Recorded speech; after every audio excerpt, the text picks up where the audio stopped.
Shemai GTA fans, the Stromberg is on special offer for 2 days only now in the Black Friday sale running into Monday the 29th. So we're going to modify it and show you a bit of the performance that you can expect off this submarine car. And it also has missiles as well. Right, so first off, I've already bought this car, so it's already got everything upgraded to the max. So what we actually need is to just do an adjustment. So what I'm gonna try and do is recreate the James Bond Lotus Esprit that went underwater back in the 80s. It's quite a basic build. We're not going to have xenon lights because it's an old 80s car, so we want to keep with that theme. Um, License plate. Well, really, you want the most simple one possible. Maybe that is the most simple, but it's a white registration plate. But it needs to be black, the text. We don't have that, but it will do. Respray. Now, I've kind of coloured mine in some kind of funky metallic colours, but I'm going to restore it back to its original conditioning. So this is when some numpty has bought a classic car and painted it a really stupid colour. This is the kind of thing you might be doing. So you can make some interesting builds. So if you don't want to make a James Bond build, it splits the colours like this. So, 50-50. The only annoying bit about that for me is this kind of bumper area. This is where the missiles come out. For some reason, that's coloured in the secondary colour. But we're going to change it to, I think it's ice white. If we go right down to the bottom, ice white. Now, it's exactly the same colour. We have this black stripe going down the side. This is all pretty authentic. We also had some lights here, I think, indicator lights. We don't seem to have them. So that's the colours done. Transmission, yeah, that's all good. Wheels. Now, with the wheels, all you'll need to do is make sure it's got bulletproof tyres. I don't know if it does come with, I don't remember if it comes with bulletproof tyres or not, but these tyres are representative of the actual car. You're not going to change them whatsoever. Maybe the rims are actually a bit lighter, come to think of it. Let's have a little look. I don't think I'm going to find anything, but just to be sure, So we want something exactly like that. So it's got 1, 2, 3, 4, 5. And that's got 6, so it's got 1 extra. We want something like that. So 1, 2, 3, 4, 5, 6. So that's the one, the Revolver. Maybe we could go for that instead. And it's got 4 pegs in the middle, I think. Let's have a little look. Revolver is the one, I think. Let's go for that. It's a bit lighter in colour as well, so... Revolver... Where's it gone again? Have I just lost it? Yeah. There it is. Okay. We're going to go for that. I think that's a bit more authentic. Maybe we need to colour it in just to have a look. We're not going to put any. They were just standard black tyres, so you can colour it in, make it white or whatever. What colour? Wheel colour, yeah, white. And all sorts of colours there available.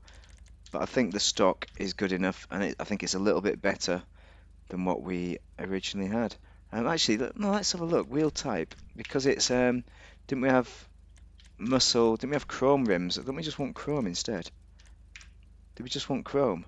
59 grand? I'm not paying that. Grow up. 59 grand? I don't think so.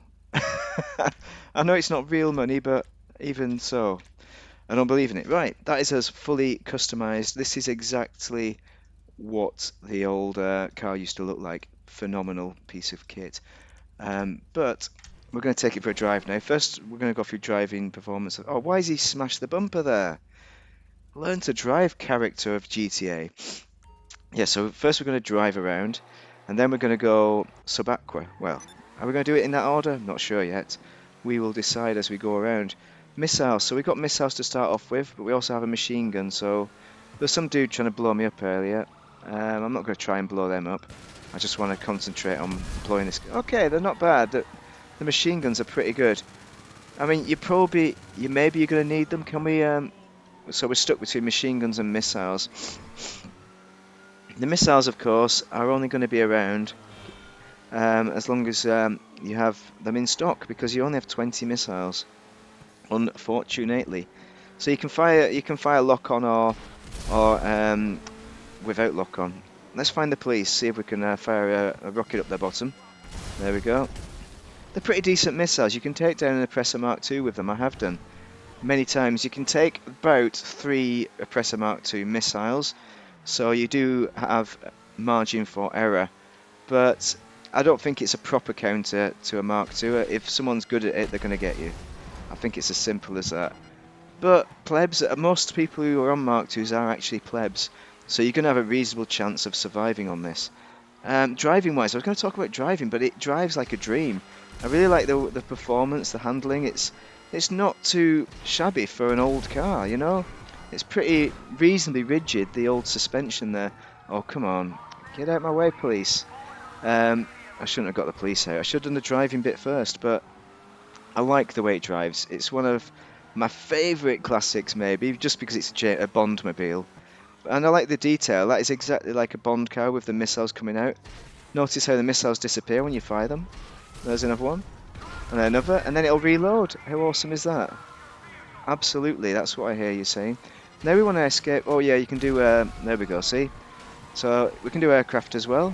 So let's imagine that's a Mark II person that's stupid enough to fly overhead. Oh, what does H button do? It turns us into a submarine. But we're not in the water yet. I thought I was going to do something really clever then, but it was not clever at all. So the transformation is pretty good. It's pretty good.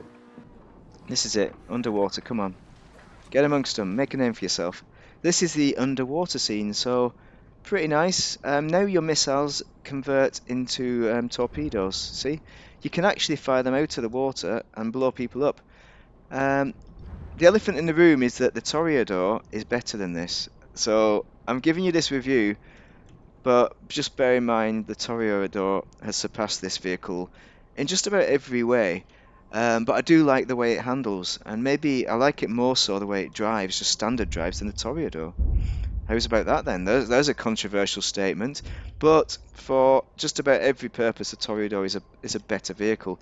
Toreador has boost, even in the water. This doesn't have boost whatsoever.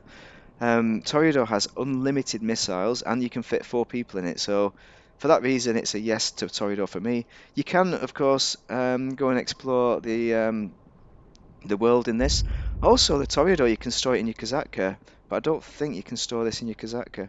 I'm not going to go out to my Kazatka to prove that. I don't think that's a major aspect of why you would buy it anyway. But maybe Google that one off. But I'm going off memory there. I think I'm running out of time, so I don't want to waste time on something that is, a minor fact. I'll probably add it in the details or answer a question if you really have a desperate, burning need to know that one. I'll put it in the details. Okay, so that is the car. We lost the police in the water. That's nice. And overall, it is a nice car. And for 1.1 million, I think on discount, that's a discounted price. I still think for 400 grand more or whatever it is, the Toreador is a... Oh, is it 400? Is it quite a bit more than that, isn't it? But it's far better. I think you only need one of these vehicles. They're both pretty similar as a counter against the Oppressor, except the Toreador has a boost, and I think that gives it the edge against the Oppressor. You can boost out and reverse and then nail that Oppressor. So for that reason, it's a yes to the Toreador and a no to this. But in respect to making a James Bond film car, this is the one to go for. To make the Lotus Esprit. I mean, there is one missing bit. Notice the louvres at the back. It just had one solid window, the original car. So, I mean, the underwater one, I think, had louvres come down all the way around. So, yeah, overall, it's a good car. If you've got everything else, it's worth considering buying, yes. I think that's the take-home message. And if you're building a film set group of cars like I'm building here, not building, I've already owned loads of these anyway. This is something I've been wanting to do for a while. So this is an excellent one to add to a collection. Dukes of Hazzard there, Street Hawk, the A-Team, and Back to the Future. So James Bond, the best Bond. It had Roger Moore, the best Bond. Everyone knows that. In it is an excellent addition to the collection. Anyway, if you've enjoyed this, do like for sure. And if you want to join the GTA the Wrong Way Army, then do subscribe because there'll be plenty of future content on the Black Friday, etc. And this week. Don't forget the Kasatka's on offer for this whole week, so buy that before you buy anything Black Friday, I would recommend. as I've already mentioned. And bear in mind you're going to need enough money for the December DLC when that launches. That might be mid-December. I've not Googled it. I know a few YouTubers have put up some updates on it, so worth checking to be sure on that. But overall, thank you very much for watching. Have a most excellent end to your weekend. It's nearly over. And have a most excellent working week if you're working or at college or whatever. Thank you very much for watching.